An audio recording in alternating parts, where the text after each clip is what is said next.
Hai guys, kembali lagi di Uzone Talks bareng host kesayangan kalian nih, Faisal. Di edisi kali ini gue ditemenin sama orang, sesosok gitu ya, yang udah pasti media tekno tuh udah pasti kenal dia lah. Siap lagi kalau bukan Mas Aryo Medianto dari Oppo Indonesia.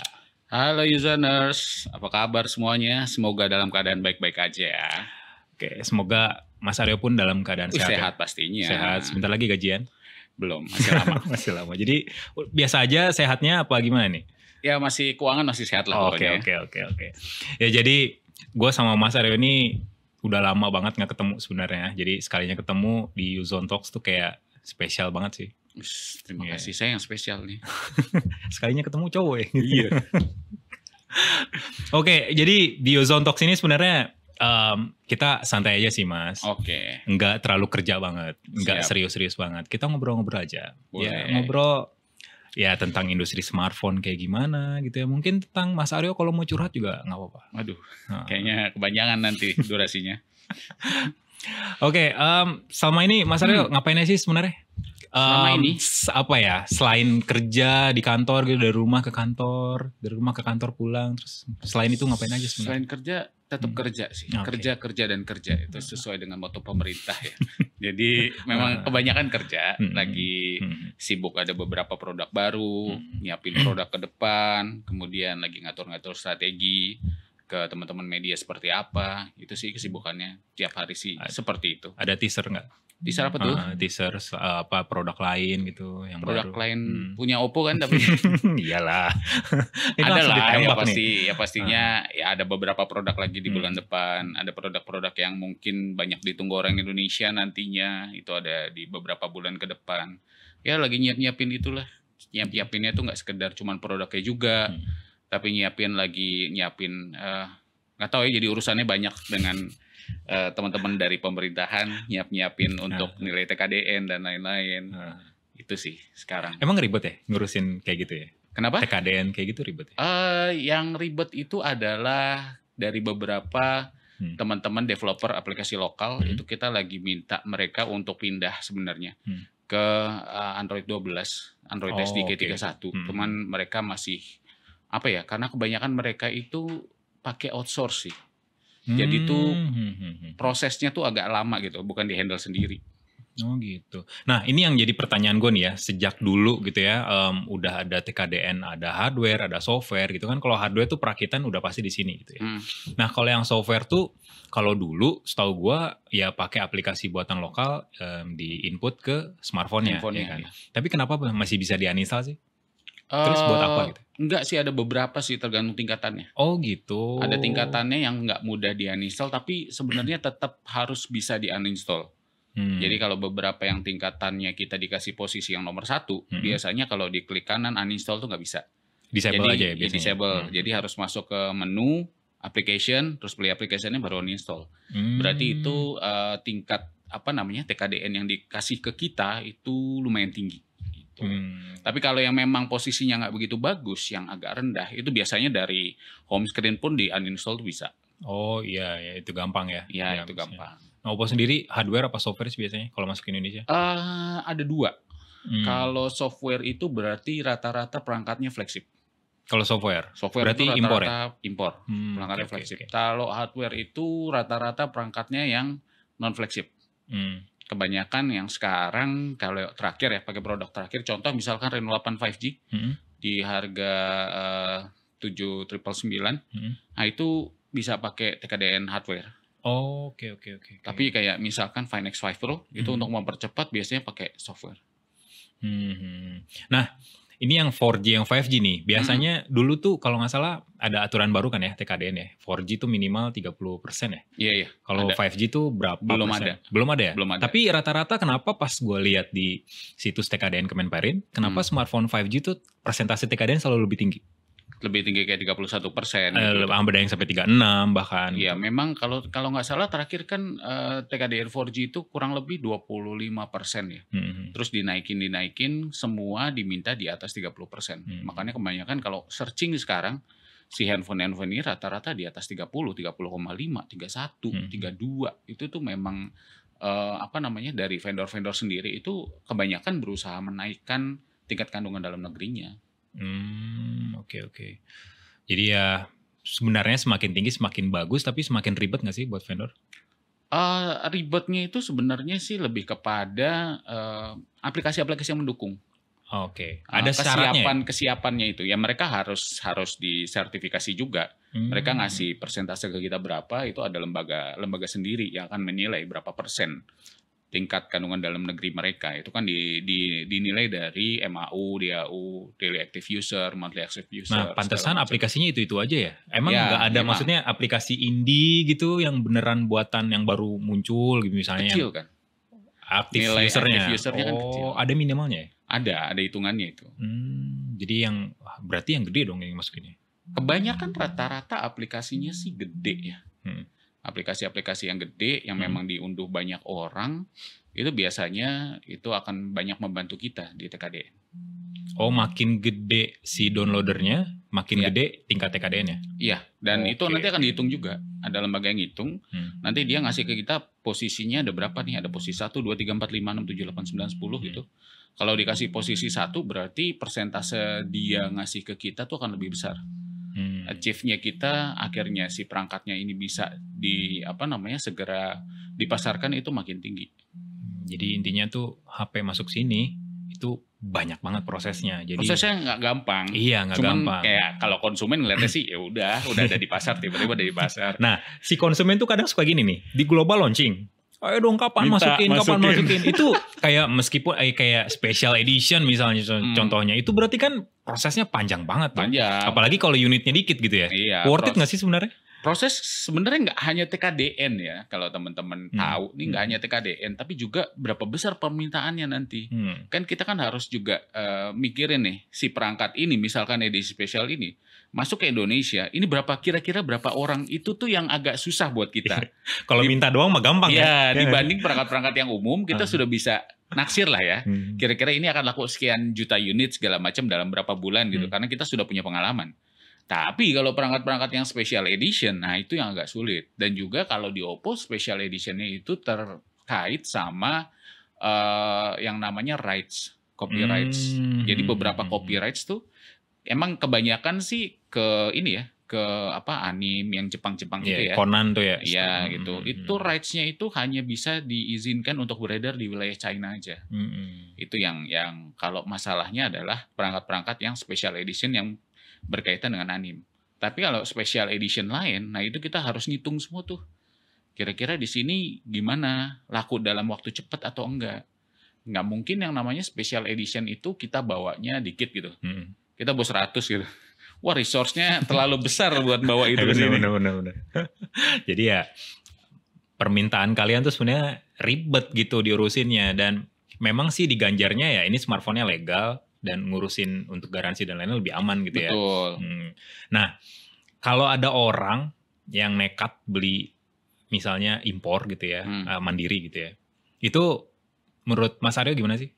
Entah itu dia nekat, dia benar-benar nekat karena punya duit dan dia pengen suka smartphone itu, tapi ketika ada apa-apa dengan barang itu kan garansi nggak bisa dan lain-lain. Itu dari pihak Oppo sendiri gimana? Ngebantu nggak sih sebenarnya kalau misalnya gue nih kesana gitu, ngebantu nggak sih? Ya sebenarnya agak sulit ya, karena pertama misalkan perangkat-perangkat spesial, katakanlah kita ambil contoh aja si Fine N lah ya, HP lipat Oppo. Iya, lipat. Nah itu kan teknisi-teknisi kita kan belum tersertifikasi untuk benerin si perangkat itu. Itu masalah pertama. Masalah kedua adalah spare part-nya kan nggak ada. Kalaupun memang kita usahakan masuk dari China, spare part yang harganya mungkin katakanlah 100.000, itu kan dengan pajak impor dan lain-lain yang masuk sini kan bisa lebih mahal lagi. Nah konsekuensi itu apakah mau diterima atau enggak? Yang repot kan itu, dan juga waktu itu kan nggak pernah pasti ya kalau impor barang dari luar. Kadang-kadang bisa sampai sebulan, 2 bulan, kadang-kadang ketahan sampai berbulan-bulan. Itu sih yang takutnya itu akan membuat experience konsumen jadi jelek terhadap after sales-nya Oppo. Jadi memang lebih baik teman-teman belinya itu perangkat yang memang sudah hadir di sini aja, yang garansi Indonesia. Iya, yang garansi resmi. Resmi, betul. Jangan suntik email kalian. Emang saya nggak tahu ya. Ini udah nih yang serius nih, udah lewat nih ya. Sekarang yang santai lagi. sebelum masuk ke industri smartphone seperti sekarang kayak sebagai PR manager Oppo Indonesia itu kan jabatannya mentereng banget ya. Enggak juga. Mentereng dong. Ada di layar kaca di mana-mana gitu. Sebelumnya tuh apa sih? Apakah langsung terjun ke Oppo Indonesia dulu atau kemana dulu? Enggak sih, gitu? Sebelumnya tarik dari belakang lagi ya. Jangan kejauhan tapi. Jangan kejauhan ya. Sebelumnya kerja di salah satu bank BUMN. Tapi bukan sebagai bankir, tapi sebagai graphic designer. Oh, kok bentar. Kok graphic designer ini belok banget nih? Iya, memang. Biasanya ngoprek gambar, sekarang ngoprek tulisan. Iya. Kok bisa gitu? Ya bisa aja. Namanya juga nasib ya. Nggak bisa ditentuin. Tapi pada dasarnya ya dulu memang kuliahnya adalah graphic design juga. Kemudian kerjanya adalah graphic design. Kebetulan salah satu di customer care, di grup customer care. Kemudian ada kesempatan waktu itu pindah ke Oppo. Jadi langsung? Bukan, dulu community manager. Karena rekrutmennya juga agak-agak aneh sih. Direkrutnya dari komunitas, ada forum lah ya, tahu lah ya forum terbesar waktu itu apa. Dari situ dicoba, karena memang dasarnya dulu ketika masih di bank juga memang aktif di komunitas. Salah satu perangkat smartphone, waktu itu Android. Jadi memang agak, sering kumpul-kumpul, sering bikin gathering. Ketika ada seri baru itu kita sering beli, sering lihat dan lain-lain. Sampai kita pernah bareng teman-teman tuh sampai bikin operating system. Oprekan dulu waktu masih Android. Custom ROM gitu ya? Custom ROM, masih Android 2.3 tuh, Gingerbread. Kita masih main-mainan itu. Ya udah, karena ada tawaran, suka sama waktu itu, posisinya suka ngoprek dan lain-lain. Ya coba aja terima. Ya dapet. Baru ngelamar langsung suruh masuk 3 hari kemudian. Nggak bisa. Tapi belok banget sih. Berarti dulu kuliah nggak sesuai minat dong ya? Nggak. Oh enggak. Jauh, nggak sesuai terpaksa? Minat. Apanya nih? Terpaksa masuk di situ jurusannya? Enggak, itu memang maunya sendiri. Oh, mau sendiri. Ya, karena kan kalau yang lainnya mikir ya. Nah, kuliah yang nggak mikir adalah desain. Gitu. Terus lanjutlah sampai sekarang. Ya, dari dulu jadi community manager, dulu bikin komunitas juga di Oppo, Oppo Indonesia Community. Sekarang masih ada. Oh, masih ada. Masih di handle juga, masih di handle di Facebook. Banyak kayak kerjaan Bapak ya? Banyak kerjaan. Lumayan. Di Facebook itu handle buat coba misalkan dapat feedback apa sih dari konsumen, maunya apa. Kenapa seperti itu? Jadi ada satu di Facebook sampai sekarang masih di handle 103K kalau nggak salah. Itu Oppo fans semua? Iya. Nggak ada yang mata-mata gitu? Banyak sih. Tapi kan memang adminnya lumayan kejam-kejam jadi tenang. Terus itu juga dibantu sama admin salah satu dulu offense juga. Cuman akhirnya masuk ke Oppo, tapi saya larang masuk ke pusat, saya taruh di service center. Jadi dia bantu juga sih buat kalau ada keluhan-keluhan konsumen atau apa, dia juga bantu untuk jawab. Nah, ini nih. Biasanya kan kalau ikut komunitas tuh, gua gitu ya, ikut komunitas cuman bisa curhat doang, misalnya ngeluh apa gitu ya, ada bug apa, ada masalah apa gitu. Itu sebenarnya sama vendor didengar nggak sih? Kalau sebenarnya sih ini agak unik di Indonesia nih, jujur Indonesia doang nih. Jadi kalau dikasih dikasih yang namanya software beta, beta version, itu kan sebenarnya adalah yang diinginkan dari developer itu adalah feedback dari yang make. Nah ini yang kebanyakan, yang kebanyakan tuh cuma ngeluh, tapi nggak ngasih tahu nih prosesnya gimana segala macam. Jadi kemarin sempat ada satu masalah, akhirnya itu ini sebenarnya kenapa kalau misalkan teman-teman suka ngeliat saya ganti-ganti handphone, semua ada handphone baru segala macam, itu berkaitan sama dulu waktu masih jadi community manager, kan sering datengin orang-orang developer ColorOS dari sana segala macam. Terus sempat iseng-iseng di forum itu juga forum ColorOS waktu itu sempat masuk ke sana iseng, kepilih lah. Jadi ColorOS advisor untuk beta-beta segala macam tuh kita duluan yang terima. Nah, tapi memang yang menjadi masalah adalah memang si handphone itu pasti banyak bug dan lain-lain. Iyalah beta kan. Beta. Nah, itu kenapa handphone selalu 2 tuh gara-gara itu dulu tuh. Jadi satu yang memang buat dipakai, satu yang buat hancur-hancuran pokoknya. Nah, dari situ kemarin pun sempat ada masalah di Reno 7 kalau nggak salah kamera depan. Itu nggak ada yang nemuin, ya berarti saya yang nemuin, saya yang cerita segala macam. Akhirnya itu naik ke Asia Tenggara, akhirnya naik ke pusat, akhirnya 2 hari dibenerin. Dia ada software update. Waktu itu juga lagi syuting, ada masalah di Reno 7Z kalau nggak salah.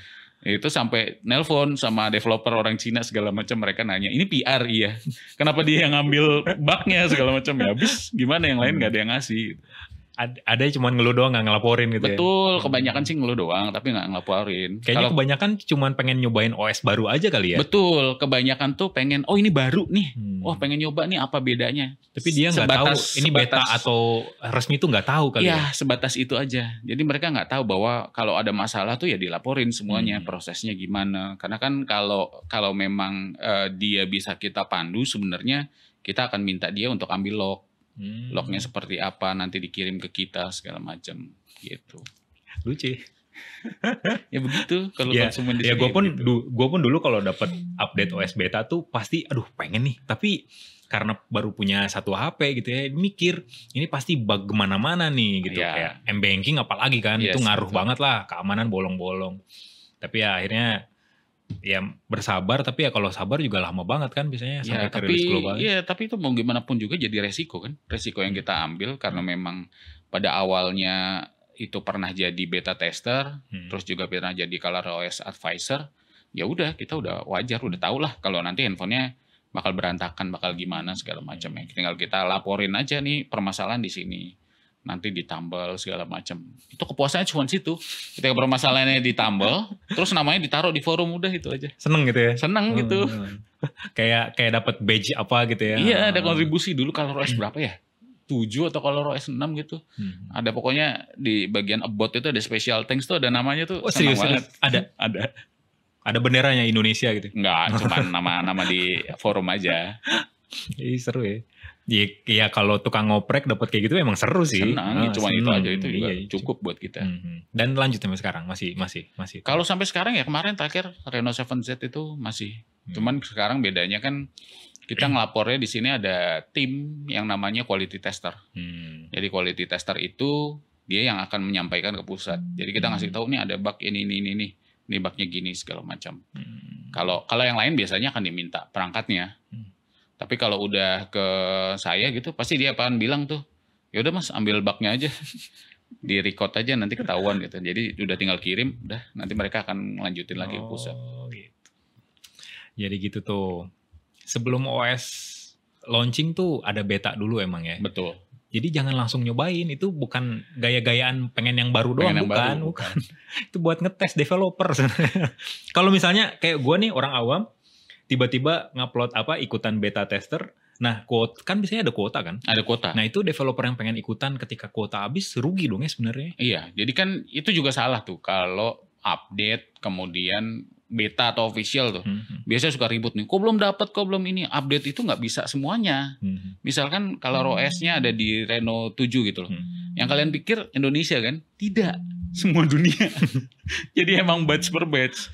Jadi sabar aja. Jadi itu memang ada ya untung-untungan lah ya. Kalau memang kita cepat apply bisa jadi dapat. Ya itu pasti waktunya antara 1 minggu, 2 minggu. Jadi nggak bisa tiba-tiba ada beta tuh langsung download semua gitu kan. Wah, servernya nggak kuat itu. Kuat lah pasti. Iya. Ya kan ada itulah ada kuota. Ada kuota makanya. Batch per batch. Nah, ngomongin industri smartphone Indonesia nih. Lagi mantep-mantepnya nih. Nah, ada yang naik, ada yang turun gitu ya. Iya. Mas Aryo, ada komentar? Komentar apa nih? Ya. Buat yang turun, buat yang naik. Yang pertama buat yang naik dulu. Okay. Komentarnya kayak gimana, terus yang turun sih. Kenapa? Oke. Kira-kira kenapa gitu? Oke, kalau yang naik itu kan rata-rata dilihatnya dari angka shipment ya. Angka pengiriman dari luar negeri masuk ke Indonesia. Memang rata-rata market share itu belum ada angka sell out. Atau angka dari Indonesia sampai ke konsumen. Itu belum ada ya? Belum ada yang ngambil data seperti itu. Kebanyakan angka shipment dan angka sell in. Berarti kalau sell in dari barang dijual ke distributor, belum sampai ke konsumen. Jadi masih belum bisa dihitung gitu loh.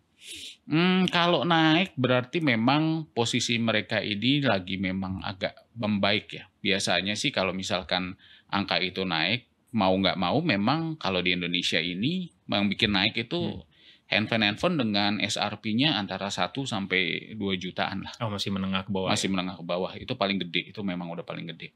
Kemudian kalau misalkan dia nggak terlempar dari market share, itu banyak sih faktornya. Misalkan kayak dia mulai mengurangi kegiatannya di offline channel. Oke, fokus di online kali ya gitu. Ya, dia mau fokus ke online, tapi mungkin fokusnya masih peralihannya itu terlalu terburu-buru dan sporadis gitu. Misalkan langsung wah pengen punya channel online banyak nih gitu. Geragas gitu ya. Ya, buru-buru deh gitu kan. Sementara channel offline-nya jadi ditinggalkan, nggak dikembangkan. Padahal notabene di Indonesia ini channel offline itu masih tergolong tinggi. Ya karena kan memang kalau kita lihat negara kita kepulauan kan. Iya. Kebanyakan terpisah oleh laut, terpisah oleh tempat yang sangat luas. Jadi kalau untuk pengiriman secara online itu memang bagus, tapi kebanyakan di kota-kota besar. Tapi untuk kota second tier, third tier city memang offline itu masih menjadi salah satu tonggak untuk menjual perangkat smartphone. Apalagi ditambah pola konsumen di Indonesia tuh biasanya kalau mau beli barang harus pegang dulu. Nyobain dulu. Test drive. Iya, itu jadinya kenapa pasar offline itu masih agak lumayan tinggi. Soal yang misalnya kayak nguji kayak test drive ya, apa sih namanya, pengujian sebelum beli gitu ya, megang. Itu cuman di kota-kota besar atau memang kayak kota-kota lainnya aja sih sebenarnya? Sementara di kota besar juga toko-toko gede juga ada ya sebenarnya. Iya, kalau kayak gitu sih biasanya kalau misalkan pasar offline-nya gede, tapi kadang-kadang mereka tetap butuh untuk megang. Kalau di kota besar, mereka sebenarnya kalau beli cenderung di online. Okay. Tapi datang ke toko buat megang. Oh, datang ke toko megang nggak beli tapi belinya online. Beli online. Oke. Itu tipe kota-kota besar. Tapi kalau kota-kota second tier, third tier city memang mereka datang untuk megang dan beli di situ. Mereka jarang sekali untuk beli secara online. Apalagi di online, sekarang di sosial media banyak banget masalah kan. Barang nggak kekirim lah, barang isinya batu dan lain-lain. Itu membuat takut mereka gitu loh.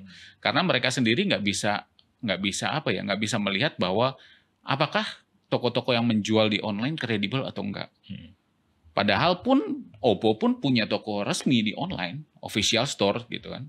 Cuman tetap aja mereka akan memilih toko yang lain karena memang harganya jauh lebih murah atau yang ada bundlingnya gitu. Iya, diberikan lebih banyak dan lain-lain. Mereka merasa ini lebih baik beli di sini, tapi akhirnya ya banyak yang perangkatnya nggak sampai ke tempatnya. Zong gitu ya. Iya.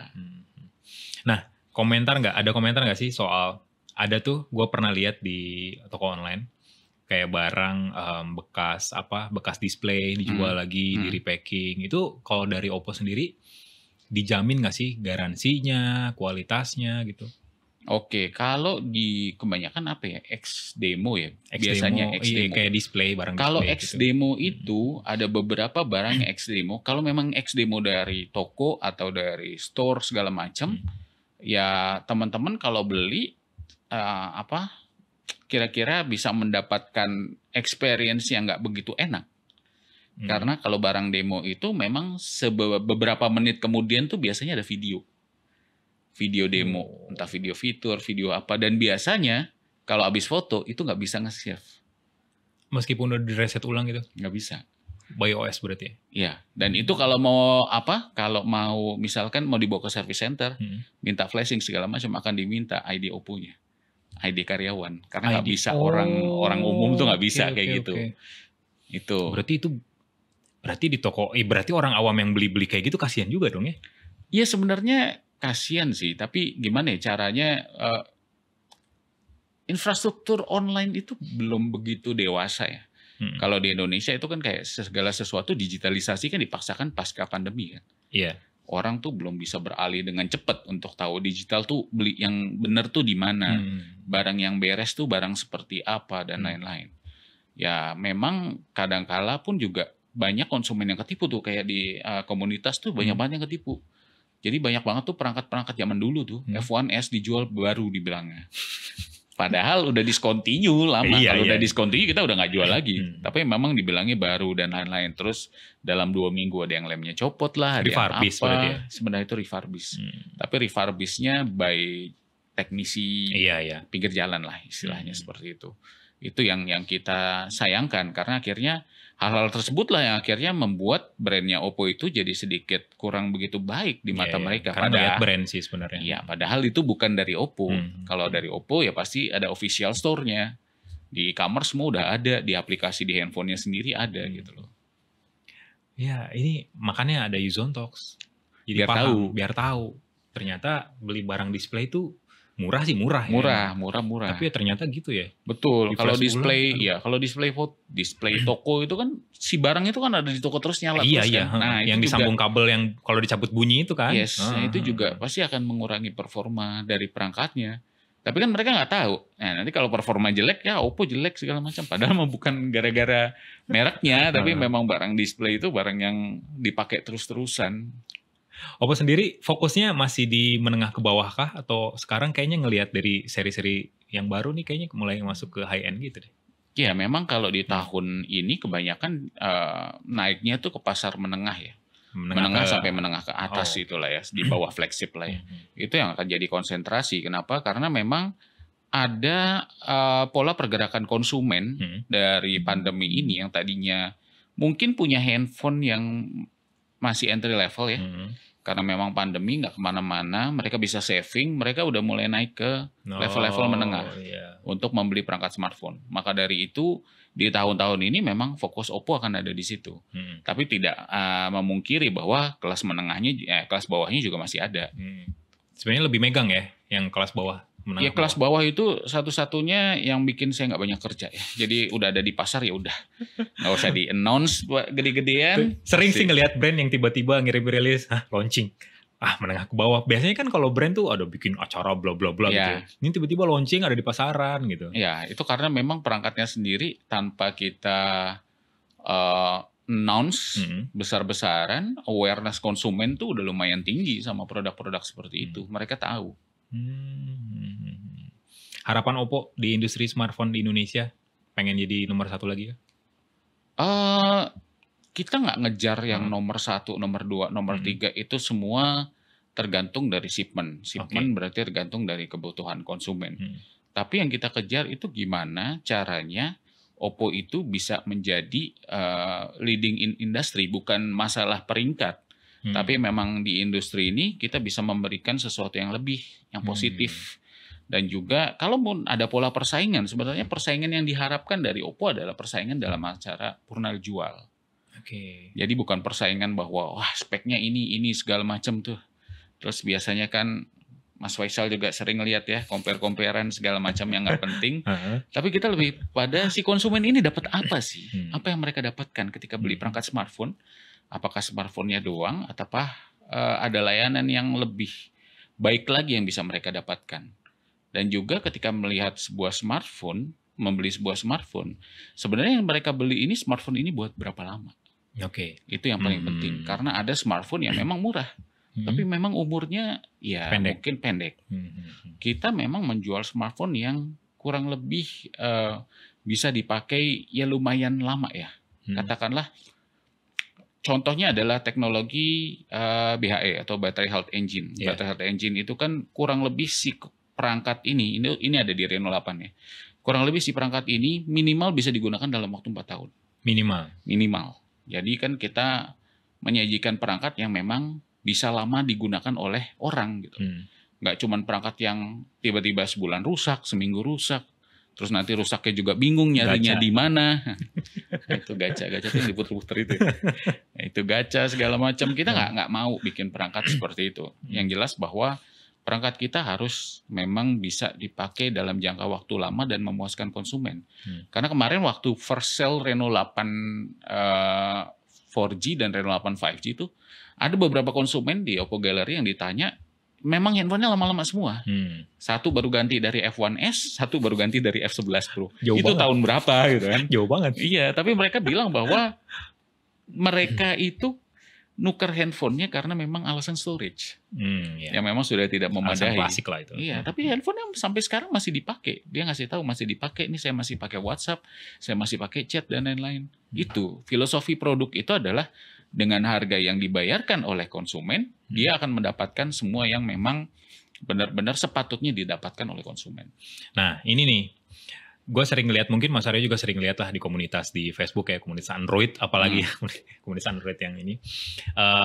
Ada yang mengagung-agungkan, kayak ini nih harga HP murah gitu ya, hardware-nya bagus, tapi ternyata ya lumayan gacak juga. Dan ada juga yang ngomongin Oppo tuh ada beberapa serinya yang overpriced gitu, menurut mereka. Ada komentar nggak sih? Sekarang kalau ngomongin overprice dan lain-lain, ya wajar aja. Saya tidak mempersalahkan. Kan pasti mereka nggak make. Kalau sudah make berarti dia akan ngomong seperti itu. Kenapa seperti itu? Ya karena cuma ngelihat spek doang gitu ya. Betul, mereka cuma ngelihat spek. Jadi kan kebanyakan adalah mungkin karena memang banyak contoh ya. Komparasi antara handphone spek to spek. Itu yang sebenarnya dihindari sama Oppo. Oppo tidak pernah melakukan komparasi. Yang jelas bahwa apa yang mereka katakan itu kalau kita anggap sebagai ketidaktahuan mereka. Dan mungkin ada faktor penolakan dari mereka untuk mencoba. Sebenarnya kalau mencoba aja, nggak usah beli kan, tinggal ke Oppo Store, Oppo Gallery, coba aja foto-foto dan lain-lain, ngerasain gitu loh. Apakah memang barangnya ini tidak sesuai dengan harganya atau yang lain-lain. Sebenarnya harga dari perangkat itu sudah kita set sedemikian mungkin, tapi kita juga memberikan layanan-layanan yang luar biasa di situ. Service center contohnya, 117 service center yang akan siap membantu ketika ada masalah. Dan itu ada di setiap daerah. Dan service center itu juga kan service centernya yang mengembangkan Oppo. Yang bikin Oppo tidak pakai pihak ketiga, pihak kedua, dan lain-lain. Kita langsung terjun langsung, jadi tahu permasalahannya konsumen apa. Kalau misalkan merasa mahal dan lain-lain, setiap bulan kita ada yang namanya diskon dari service center. Itu setiap bulan, setiap tanggal 10 setiap bulannya ada diskon 10%. Kalau di masa-masa khusus tertentu, kayak kemarin lagi ulang tahun, Oppo kan ulang tahun ke-18, itu kita kasih diskon 20%. Jadi sebenarnya nggak ada alasan sih untuk kenapa si handphone ini dijual dengan harga segitu. Dan itu sebenarnya kalau kita lihat secara logika dan analogi adalah ya di balik sebuah harga itu ada sesuatu yang dibeli gitu. Kenapa harganya murah? Ya pasti ada yang dikorbankan, nggak mungkin gitu. Semuanya speknya bagus gitu. Kalau semuanya speknya bagus, tiap brand yang berjualan di Indonesia nggak punya flagship, semuanya rata murah gitu. Ya emang sih kalau harga yang murah, meskipun hardware-nya lumayan bagus juga kita kayak curiga gitu nggak sih? Iya nggak sih? Sebagai konsumen ya, kita memposisikan sebagai konsumen. Iya betul, harusnya kita tahu apa sih yang akhirnya dikurangi di situ, apa sih yang akhirnya membuat si perangkat ini harganya seperti itu. Experience-nya tuh kayak bakal, kayak taruhan ini, experience gue bakal enak gak sih gitu ya. Betul, karena kan smartphone itu buat Oppo yang penting adalah kenyamanan ya. Kenyamanan digunakan, dan itu kenyamanan digunakan itu nggak dalam waktu yang pendek. Karena dipakai sehari-hari juga. Betul, dalam waktu yang lama. Karena kita memikirkan bahwa tidak semua orang itu memiliki memiliki kesempatan punya smartphone kan. Kalau kita kasih kualitas yang mungkin tidak begitu baik, kasihan. Mereka belum tentu bisa benerin, belum tentu bisa beli lagi. Mungkin mereka ini sudah sudah nabung sekian lama untuk beli smartphone itu. Kalau kualitasnya nggak dijaga, itu kan kasihan orang yang megangnya. Iya, benar. Ntar dulu. Oke. Soal tadi yang soal smartphone tadi, yang soal ya mungkin ada yang isu gacha gitu ya, terus juga yang overpriced dan sebagainya. Apakah konsumen Indonesia itu sekarang ya, kalau ngelihat dari marketnya menurut Mas Aryo, apakah konsumen smartphone Indonesia itu sekarang condongnya tuh ngelihat spek aja? Tadi kan memang sih gue juga kalau ngelihat acara launching tuh kayak, kok ini cuman mengkotakan smartphone ini dalam sebatas tabel spesifikasi aja. Jadi terus ngebanding-bandingin, oh ini gue lebih baik dan lebih murah. Tapi orang-orang tuh ternyata nggak tahu di balik di balik itu, di balik spesifikasi itu kan ada experience-nya, terus juga ada sistem operasinya pastinya. Dan bahkan sekarang ada beberapa vendor yang di sistem operasinya ada iklan. Dan itu sebenarnya ganggu nggak sih? Ganggu banget kan untuk user experience. Kayak kita tuh sebagai pengguna yang gratisan gitu. Dan sejauh ini Oppo kan bukan belum ya, nggak bakal nampilin nggak sih iklan? Kayaknya nggak ada sih, cuma notifikasi dari ini aja sih, App Store, App Market. Gitu. Tapi kalau iklan di kayak abis buka file manager gitu nggak bakal ada dong? Kayaknya nggak pernah ada iklan. Nggak ada ya? Nggak ada. Tuh, udah. Oppo yang beriklan. Bukan ada iklan di handphone Oppo. Nggak bakal ada iklan ya? Itu udah pasti ya jaminan yang nggak ada iklan. Sampai saat ini, sampai Reno 8 dipakai nggak ada. Nggak ada. Nah, antara entry level, menengah, dan flagship, itu experience-nya sama apa enggak? Maksudnya dari sistem operasinya, fiturnya gitu. Oke, sebagian besar sih sejujurnya itu sama sebenarnya. Cuman memang dari pembagian antara entry level, terus juga medium, menengah, atau terus juga flagship, itu kan sebenarnya bergantung dari chipset masing-masing, chipset dan RAM dan lain-lain. Mungkin yang membedakan misalkan semua sama-sama ColorOS 12. Mungkin di menengah ada fitur apalagi yang ditambahkan, di flagship ada lebih banyak fitur yang ditambahkan, itu serta-merta karena memang kemampuan si prosesor untuk mengolahnya. Mungkin yang prosesor kelas bawah atau prosesor misalkan entry level itu memang nggak banyak punya kekuatan misalkan di kecerdasan buatan atau artificial intelligence untuk menjalankan perintah-perintah seperti yang ada di kakak-kakaknya ini. Sebenarnya itu. Tapi kalau memang spek tadi ngomongin spek itu sebenarnya works-nya di kelas-kelas menengah ke bawah ya. Yeah. Sebenarnya mereka yang memang membanding-bandingkan itu. Karena orang-orang ini adalah orang-orang yang sangat sangat memperhatikan budget dari mereka. Yeah. Budget dari mereka untuk mendapatkan spesifikasi yang lebih maksimal. Semaksimal mungkin. Ya. Dan memang akhirnya bahwa dengan perhitungan mereka kebanyakan malah meleset. Melesetnya apa? Melesetnya di kualitas sebenarnya itu. Tapi kalau udah ke kelas menengah atas, kelas flagship segala macam, mereka nggak beli itu lagi sih. Mereka beli kenyamanan. Moto sekali jepret langsung bagus semua. Gampang di-share di mana-mana. Baterai nggak cepat habis. Sekali habis ngecas 11 menit penuh. Itu yang mereka cari. Kalau buat yang menengah ke atas, kalau yang menengah ke bawah kan ya tetap ya memang harus banyak diedukasi sebenarnya. Ya memang itu yang harus penting adalah edukasi bagaimana mereka memberi sebuah smartphone-nya itu buat jangka panjang. Nah ngomongin smartphone, di Oppo sendiri karyawannya itu wajib pakai Oppo nggak sih? Kenapa? Di Oppo nih, karyawannya wajib pakai Oppo nggak sih? Oke, rata-rata semua pada pakai Oppo sih. Jarang yang wajib apa nggak sih? Kalau wajib atau enggak sebenarnya gini, kalau kita wajibkan semuanya, kita nggak bisa ngelihat dari kekurangan brand-brand lain seperti apa. Oh, oke.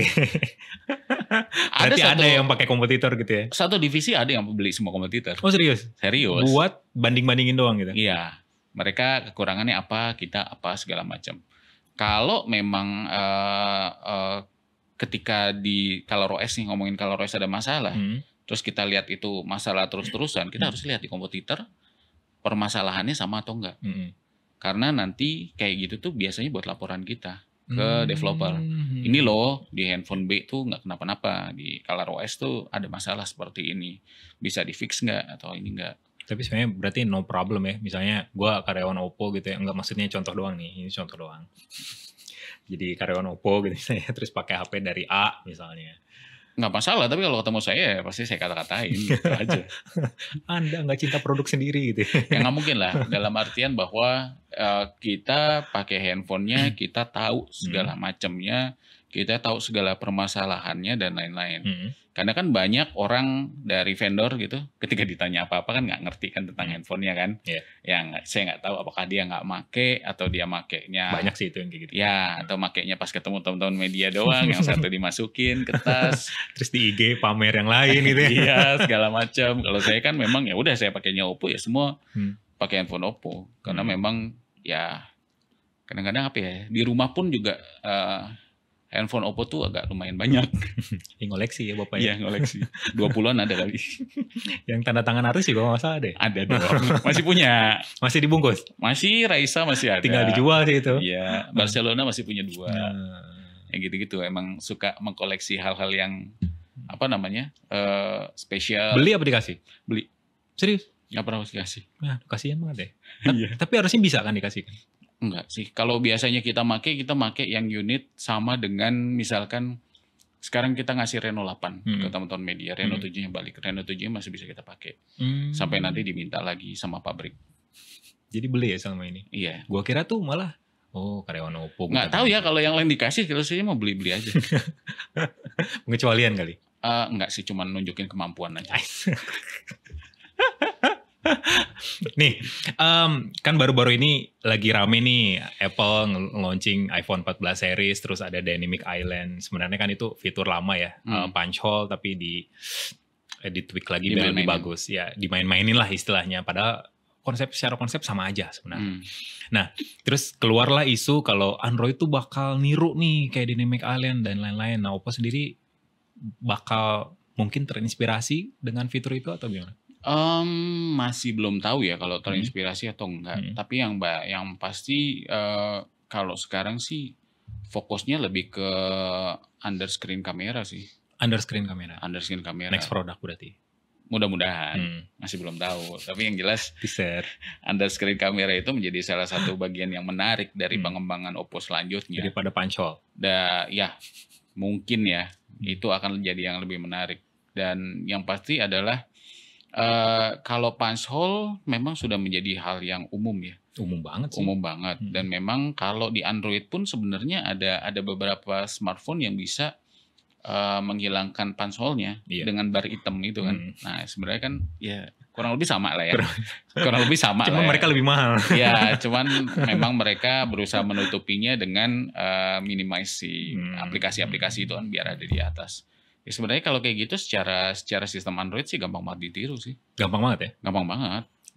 Gue kemarin lihat berita juga bikin juga sih. Malah ada developer tema yang udah bikin duluan gitu. Iya, itu gampang banget buat ditiru sih sebenarnya. Tapi permasalahannya di aplikasi nggak sih? Kan biasanya kalau iOS tuh kan ya karena eksklusif, jadi aplikasi si developernya lebih fokus gitu ya. Dan sementara Android kan banyak banget ya vendor-vendornya. Itu sebenarnya kalau mau buat kayak gitu, tinggal dukungan aplikasinya. Kalau cuma developer tema dan lain-lain itu kan cuman ya nggak tahu ya. Misalkan aplikasi apa gitu, Spotify bisa diminimasi lari ke atas atau enggak. Itu sebenarnya kalau memang diseriusin sih, menggandeng banyak-banyak aplikasi untuk mendukung fitur itu sih, itu ya jadi bisa ada di Android. Jadi nggak eksklusif lagi. Iya, sebenarnya itu. Sekarang masalahnya adalah si aplikasi-aplikasi ini bisakah untuk support lari ke sana atau enggak? Kalau yang developer tema kan hanya tema aja kan. Iya, tampilan luarnya aja. Tampilan luarnya aja. Tapi misalkan kita minimize Spotify lah katakanlah. Apakah Spotify-nya akan lari ke atas kan belum tentu kan. Gitu. Jadi sebenarnya untuk Android mah gampang ya, ditiru-tiru gitu mah ya. Gampang, itu gampang banget. Apalagi Android sendiri kan open source, gampang banget buat dioprak-aprik.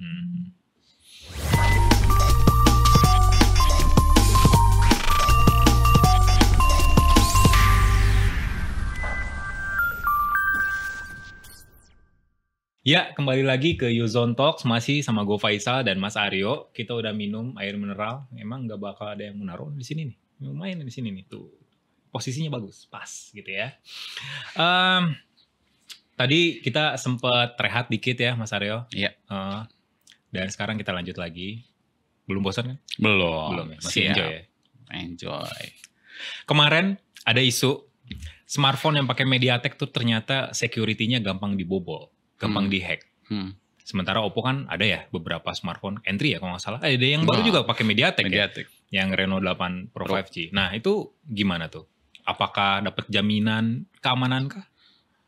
Tahun 2018 kita mau kerja sama salah satu kepolisian lah ya di daerah untuk buat panic button di smartphone Oppo. Panic button maksudnya? Panic button itu dia mau memodifikasi sistem lah ya. Intinya adalah ketika ada permasalahan mereka pencet langsung hubung ke polisi. Itu aja nggak jadi-jadi karena security-nya terlalu bertingkat-tingkat. Susah banget ditembus sama developer lokal. Kalau masalah seperti itu sebenarnya juga sama. Itu susah banget ditembus. Sebenarnya kalau di komunitas nih masih ada nih mungkin masih zaman dulu ya. Ini bisa di-root nggak nih? Iya, iya. Ya, kalau nggak bisa di-root ya komisaris lah. Amin. Ini bercandaan ini nih mah, bercandaan internal. Jadi di-root aja untuk merubah root access valuation itu aja susahnya minta ampun. Nggak kayak dulu kali ya ngerut tuh. Ya udah nggak bisa digitu-gituin. Mau nyari flashing lah atau apa itu udah susahnya minta ampun. Kenapa? Karena kita menjaga security dari perangkat itu sendiri.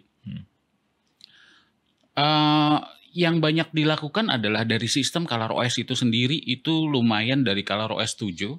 Sistem security-nya itu udah cukup, bisa dibilang cukup tinggi ya. Ada yang namanya payment protection. Payment protection itu kalau kita terhubung dengan aplikasi-aplikasi pembayaran, itu sistem ColorOS itu akan ngecek dulu tuh. Ngecek dulu bener nggak, kalau bener nanti akan dikasih akses untuk melanjutkan. Oke. Nah, pas payment, kita kan masukin username, password, ataupun angka, PIN, dan lain-lain. Itu akan muncul secure keyboard. Secure keyboard adalah keyboard yang tidak terhubung sama sekali dengan internet. Jadi keyboard itu tidak bisa memberikan data-data keluar ke dunia maya. Termasuk clipboard juga yang copy paste? Nggak bisa sama sekali. Payment itu juga nggak bisa di screenshot. Sama sekali nggak bisa di screenshot. Karena itu ada informasi-informasi pribadi. Ketika masuk ke text manager, nah payment itu kalau lagi kita masuk text manager itu akan di blur. Itu adalah salah satu fitur security kalau berhubungan dengan payment. Karena memang itu sangat-sangat kredensial sekali. Iya. Bisa bobol kan rekening orang. Yes. Kemudian ColorOS juga udah disertifikasi. Ada ISO, ada e-privacy, ada TrustE, segala macam. Itu lembaga-lembaga sertifikasi yang memang berkedudukan di Eropa. Tahu sendiri kan gimana galaknya Eropa sama vendor smartphone. Iya. Itu salah satu jaminan ketika perangkat kita dengan sistem ColorOS itu memang tidak mudah untuk dibobol atau jebol. Karena ini berkaitan dengan sistem operasi ColorOS-nya. Tidak berkaitan dengan chipnya. Chipnya apapun itu, ketika menggunakan ColorOS, itu kita jamin untuk security-nya. Kita juga ada beberapa fitur-fitur baru, kayak misalkan kalau kita mau nge-share foto, itu sebelum di-share kita bisa hilangin semua informasinya. Oke. Kita Exif-nya juga gitu ya? Betul. Kita juga ada fuzzy location. Jadi dia akan memberikan titik yang radiusnya agak jauh dari titik yang kita, misalkan kita lagi ada di suatu tempat gitu, dia akan ngacoin sedikit agak menjauh. Biar nggak tahu lokasi kita ada di mana. Absen kantor susah dong. Bukan buat absen kantor, itu lebih pada sosial media. Oke. Jadi mereka orang-orang siapapun yang jahat gitu kan, banyak banget ya, hacker-hacker segala macam. Jadi nggak tahu lokasi pas kita itu di mana. Terutama kan mereka akan nge-track dari sosial media. Itu. Jadi sebenarnya fitur security-nya juga apa ya? Kalau saya bilang dari dulu mau mengembangin aplikasi apapun juga sama developer lokal tuh susahnya karena bertingkat, berlapis. Dan juga kan memang kalau untuk security update, Reno Fine Series itu akan dijamin 4 tahun. 4 tahun update. Itu akan dapat security update seperti yang ada di Google. Yang patch keamanan gitu ya? Iya. Kalau untuk A Series itu kurang lebih 2 tahun. Jadi sebenarnya udah gak ada masalah lagi sih. Mau chipsetnya MediaTek, mau chipsetnya apa. Tapi data kita masih bobol-bobol aja. Oh itu beda. Beda itu. Kalau data bodol saya gak ikut-ikutan. Gak mau komentar? Iya, nanti gak masuk handphonenya. Serem ya? Serem. Nah, Oppo nih biasanya nih kalau di komunitas gitu ya, identiknya sama sales genjutsu.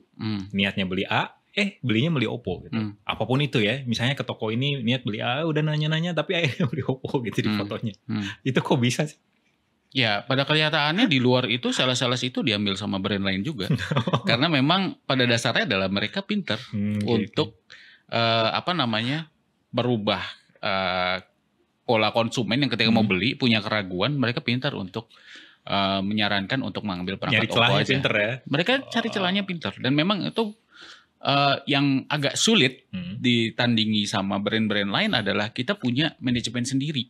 untuk melatih mereka-mereka kayak influencer dong. Promotor-promotor itu ada kelasnya.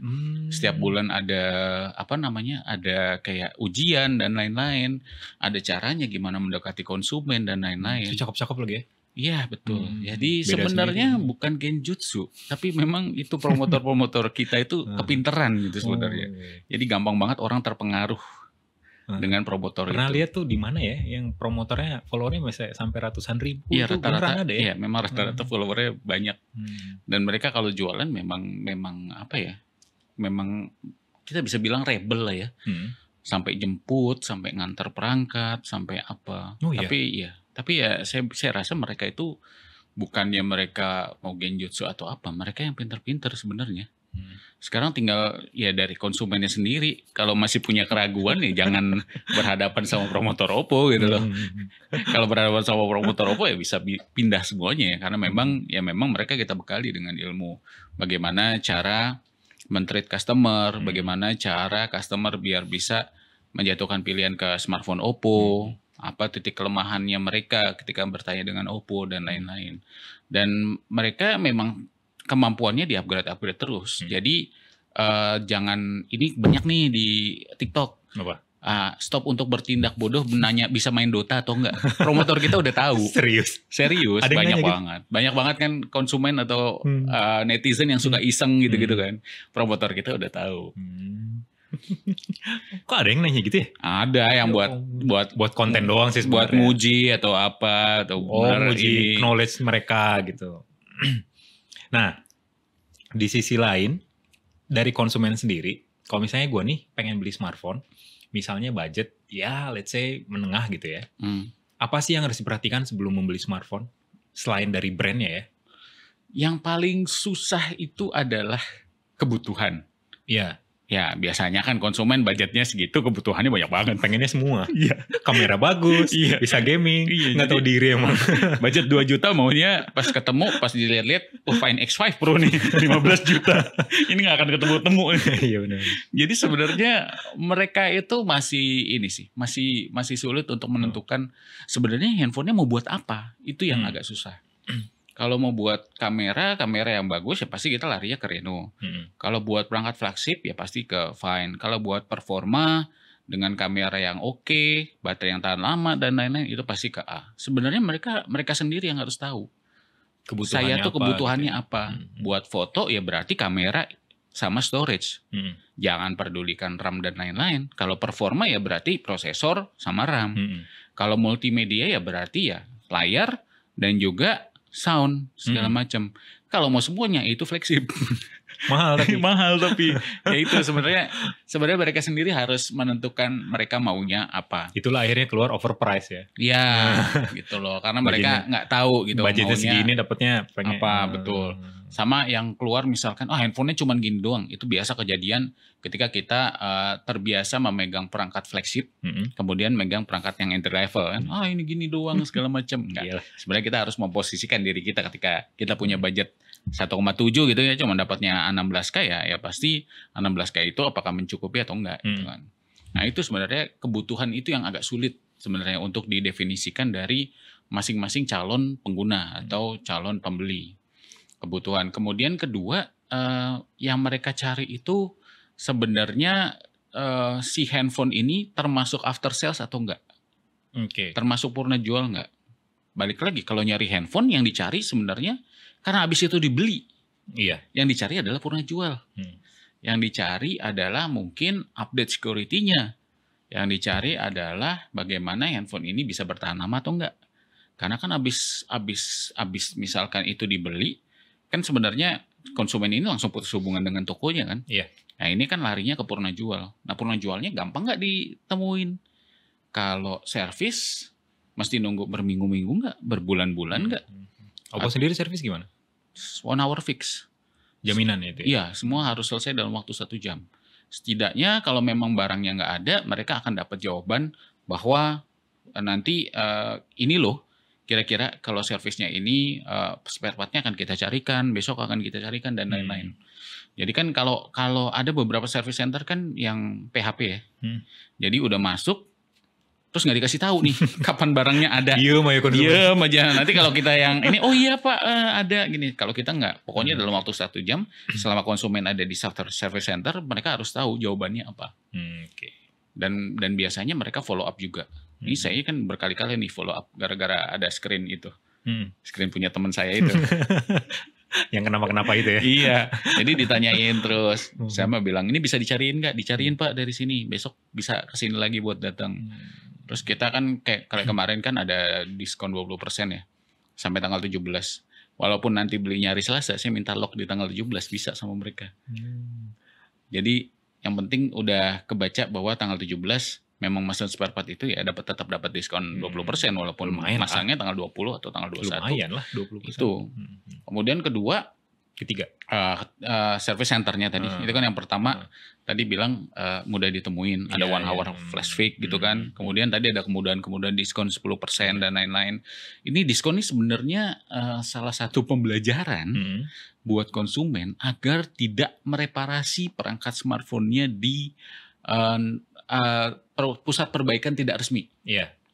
Dimanapun itu. Karena biasanya kalau sudah masuk ke situ, balik lagi ke service center kami, itu dipastikan 20 juta % itu hancur perangkatnya.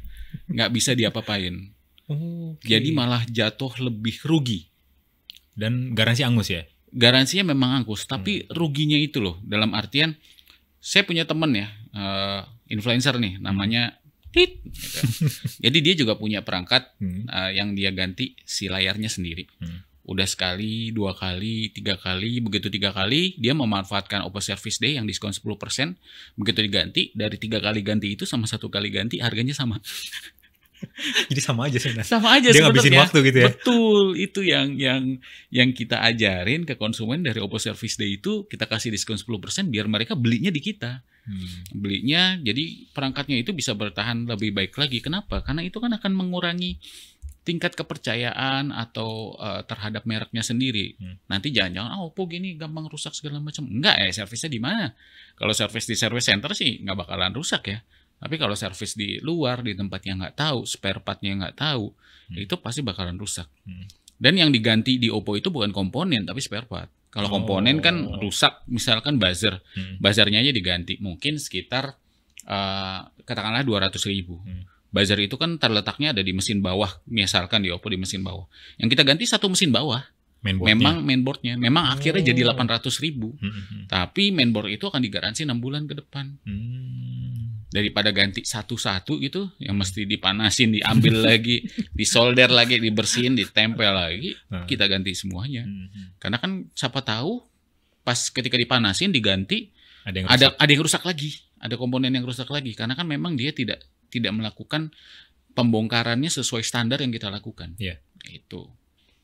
Nah kemudian kalau dari Purna Jual sudah ada tadi bagaimana update security. Kalau update perangkat OS, pastinya kan ada yang mau. Kenapa ini nggak semua diupdate aja OS-nya segala macam? Sebenarnya Google punya syarat juga sih. Perangkat-perangkat mana yang bisa diupdate operating systemnya? Syarat speknya kah? Iya, syarat speknya. Jadi bukannya kita nggak mau, jadi syarat speknya. Biasanya speknya yang bergantung pada RAM misalkan. Kalau OS paling gampang itu di atas 6 GB tuh bisa diupdate. Kalau OS? Yes. Kalau RAM 6 GB ya minimal? Betul. Kalau di bawah itu ya harap-harap aja. Kalau lagi pengen developernya iseng ya nanti dikasih update. Nggak tahu deh kalau OS-nya versinya seperti apa. Tapi yang jelas yang kita pentingkan itu daripada sistem operasi, kita pentingkan security update. Ya karena pasti saya selalu nanya tuh kalau OS naik, oh ya pengen yang 13 ini segala macam. Terus yang dipakai apa? Oh ya yang dipakai Facebook segala macam. Terus kalian implementasinya pengennya seperti apa? Facebooknya berubah tampilan? Enggak, sama aja. Android 12 sama Android 13 sama aja. Sama aja. Nah itu kan mereka pengennya kayak, wah nanti desainnya berubah, apa segala macamnya berubah. Tapi yang mereka pahami dengan apa yang terjadi ketika kita melakukan update itu beda. Yang pasti selain hal-hal tadi, itu juga sebenarnya kita lebih mengarahkan konsumen untuk beli di channel-channel resmi. Entah itu ada Oppo Gallery, ada Oppo Store, Kemudian ada Oppo Official Store, itu ada di semua e-commerce yang ada di sini. Kemudian kalau punya handphone Oppo juga ada Oppo Store bentuknya aplikasi. Di situ bisa beli di situ. Jadi sebenarnya channel pembelian itu yang benar-benar resmi. Jangan sembarangan beli, kita nggak tahu kan. Apa itu repacking kah? Apa itu refurbish? Apa itu barang demo unit yang ada di toko segala macam. HP bongkaran ada HP juga. Bongkaran. Bawa dari luar negeri, limbah Jepang sini dioprek. Itu ada beberapa tuh kayak handphone Oppo kayaknya kebanyakan dari teman-teman pekerja migran ya, datang ke sini tuh bawa handphone dari sana, dari Taiwan dan lain-lain. Itu mulai banyak sih di service center. Oh gitu. Diterima-terima aja. Kalau terima kita pasti terima, tapi kita jelasin balik lagi, kita edukasi ke konsumen gitu. Apa handphone seperti itu? Biasanya kalau handphone dari luar tuh permasalahannya adalah nggak bisa terima sinyal karena emailnya tidak didaftarkan dan lain-lain. Ya paling nggak sih itu sih ya kalau konsumen tuh mau beli handphone. Tapi yang jelas paling pertama adalah tahu kebutuhan saya apa. Jangan budgetnya terbatas. Kebutuhannya banyak. Itu susah banget itu. Bisa sih tapi rugi. Bisa betul tapi rugi. Jangan dipaksakan. Iya. Terakhir nih, senjata Oppo biar makin gigit di industri smartphone Indonesia. Senjatanya apa? Strategi lah. Senjata kayaknya terlalu kejam gitu bahasanya. Strategi. Strateginya apa ya? Strategi yang pasti adalah kita tetap mencoba memahami pola konsumen di Indonesia itu seperti apa. Keinginan konsumen di Indonesia terhadap perangkat smartphone seperti apa. Dan juga yang pasti kita tetap akan mempererat hubungan dengan teman-teman di sini. Stakeholder di ekosistem misalkan baik itu ekosistem dari kayak di 5G dari pemerintah, dari regulator, kemudian dari network, penyedia jasa dan lain-lain. Kemudian kita akan mencoba menawarkan bentuk-bentuk baru sebuah smartphone nanti mungkin akan dilihat. Terus yang pas teaser nih. Yang pasti bentuk baru loh itu tuh. Bentuk berarti baru itu kan ada teaser nih berarti ya, ini. Teaser boleh lah dibilang teaser. Kita akan mencoba membuat perspektif baru dari Oppo yang tadinya hanya dilihat sebagai perusahaan smartphone. Kita mau dilihat sebagai perusahaan teknologi nantinya. Pengembangan IoT mungkin nanti akan banyak ke depannya. Karena memang di sekarang kan udah naik ada satu IoT baru yaitu tablet yang mungkin teman-teman masih ditunggu kehadirannya, kita masih mengurus itu semua. Terus yang pasti adalah kita tidak hanya berkutat kita jualan handphone aja, tapi kita juga akan mencoba untuk berintegrasi dengan berbagai elemen yang ada di Indonesia lah di tanah air ini. Dan juga banyak sih yang masih belum banyak kebaca adalah pabrik baru Oppo yang pasti. Iyalah. Itu yang masih ditunggu-tunggu sama media itu. Ya nanti kalau ada kesempatan kita akan coba lihat ke sana. Itu salah satu bentuk komitmen Oppo di Indonesia. Kita tidak main-main. Pengembangannya sangat besar, investasinya juga sangat besar, dan memang akan akan membuat mungkin akan terjadi sebuah alih teknologi dari China ke sini, dan juga banyak hal-hal positif yang nanti akan kita temukan dari pengembangan pabrik itu. Boleh ditunggu undangannya.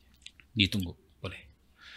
Ya, gitu aja ngobrol, nggak singkat sih, ini ngobrol panjang. Ya. Banyak ilmu, banyak hal baru yang kita temuin dengan ngobrol sama Mas Aryo, mulai dari smartphone yang ya bahayanya beli smartphone yang bekas display, bahayanya beli smartphone ilegal dan lain sebagainya. Banyak banget lah ilmu yang gua dapetin dan juga buat kalian sebagai konsumennya. Gitu aja edisi Uzone Talks kali ini. Terima kasih Mas Aryo udah bersedia datang ke studionya Uzone. Kehormatan buat saya bisa hadir di sini nih. Terima kasih, sehat-sehat selalu. Buat kalian para penonton juga sehat selalu dimanapun kalian berada. Jangan lupa buat subscribe channel Uzone Indonesia, like videonya, kasih share, komen juga. Dan sampai jumpa di Uzone Talks edisi berikutnya. Bye.